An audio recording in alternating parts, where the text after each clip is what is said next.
সরকার গঠনের ৩০ দিনের মধ্যেই কোটালীপাড়ায় উন্নয়ন প্রকল্পের উদ্বোধন করেন সংস্কৃতি বিষয়ক মন্ত্রণালয়ের প্রতিমন্ত্রী আলী নেওয়াজ মাহমুদ খোয়ম।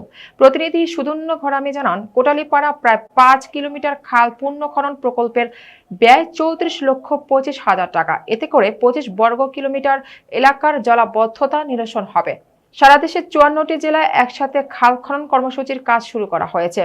প্রধানমন্ত্রী তারেক রহমানের প্রতিশ্রুতি, দেশব্যাপী নদী নালা, খাল, জলাধার খনন ও পুনঃখনন কর্মসূচির আওতায় গোপালগঞ্জ জেলার ধরাল খাল খনন উদ্বোধন ও মতবিনিময় সভা অনুষ্ঠিত হয়।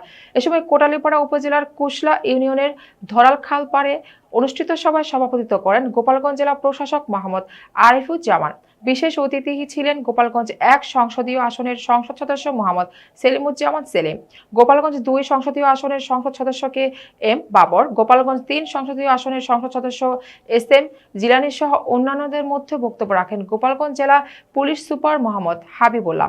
এ সময় অন্যান্যদের মধ্যে উপস্থিত ছিলেন গোপালগঞ্জ পানি উন্নয়ন বোর্ডের নির্বাহী প্রকৌশলী মোহাম্মদ আনিস হায়দার খান, কোটালীপাড়া উপজেলার নির্বাহী অফিসার শাহগুপ্তা হক, উপজেলা বিএনপির সভাপতি এস এম মহিউদ্দিন, সাধারণ সম্পাদক আবুল বাশার হাওলাদার, পৌর বিএনপির সভাপতি ইউসুফ আলী দারিয়া, সাধারণ সম্পাদক ওয়ালিউর রহমান হাওলাদার সহ জেলা ও উপজেলা বিএনপির নেতৃবৃন্দ।